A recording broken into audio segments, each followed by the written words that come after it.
Level 4, Unit 6, Listening Practice. For the first time. Exercise C. A guest lecture about design.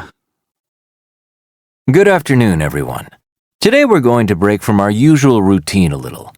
Ana Fuentes, a successful designer, is visiting our campus today, and she's kindly agreed to be a guest speaker for part of today's session. So please join me in welcoming her.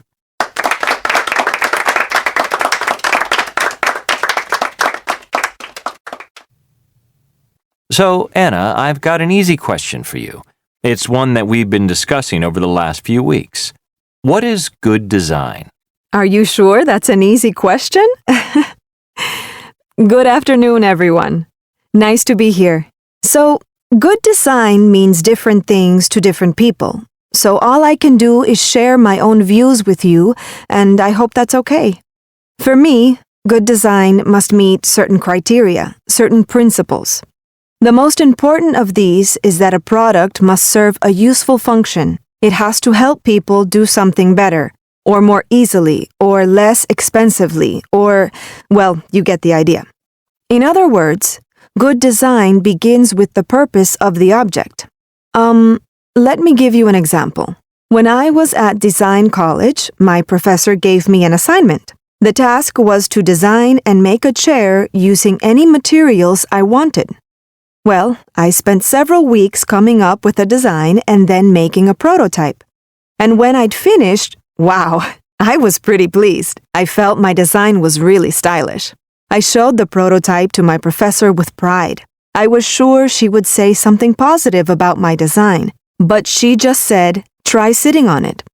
So I did as she suggested, and, well, perhaps you can guess what happened next. My chair broke. As you can probably imagine, that wasn't at all embarrassing. Still, that experience taught me the importance of function.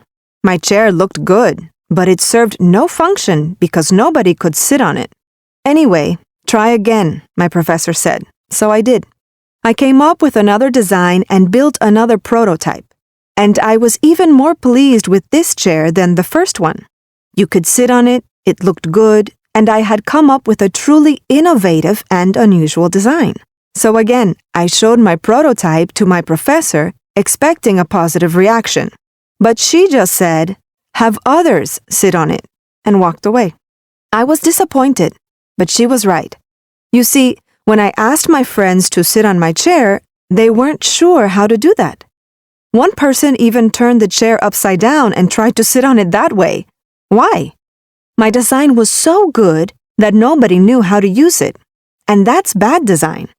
I mean, it should be obvious how to sit on a chair, right?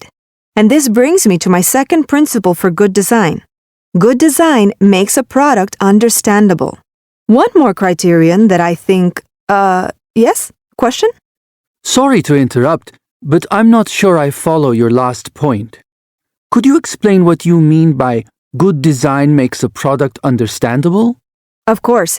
There's an influential expert on design called Don Norman. Many of you have probably heard of him.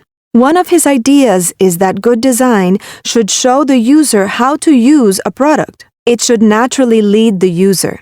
For example, if you want a user to push something, add a button to your design. Why? Well, a button looks like it should be pushed. That's what I mean by good design is understandable. Is that clear? Yeah, thanks. A third key element, in my opinion, is that good design should be environmentally friendly. A design that serves a useful function and is easy to understand, in fact, is poor design if the manufacturer of it wastes resources, or if it is made from materials that aren't sustainable, or if it breaks too easily and must be replaced. Any more questions? I have 2 questions, if that's okay. First, even though you've mentioned that your chair designs were stylish, you haven't said that good design needs to look good. Does that mean you don't think it's important how an item looks? And second, which designers have influenced your feelings about good design? 2 good questions. I'll answer them in reverse order, if that's okay. In terms of my influences, I've been inspired by every designer whose work I've ever studied, by every teacher I've ever had, and by everyone I've ever worked with.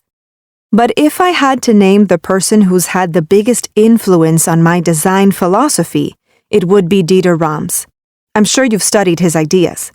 And going back to your first question, I do think that good design should be attractive. But when I design a product, I focus first on making sure it serves a function. I focus second on making sure the design is understandable. And I focus third on making sure the design has little or no impact on the environment. And after I am confident about those things, then I make sure the design looks appealing. In other words, the look is important, but not as important as some other elements. Thank you. So it sounds like you're saying that form should follow function, right? Yes, absolutely. Sometimes I work with clients who feel form is just as important as function, and those clients might push me to focus on coming up with a really appealing design. I understand wanting a beautiful product, but for me, true beauty comes from a design that is useful first, attractive second.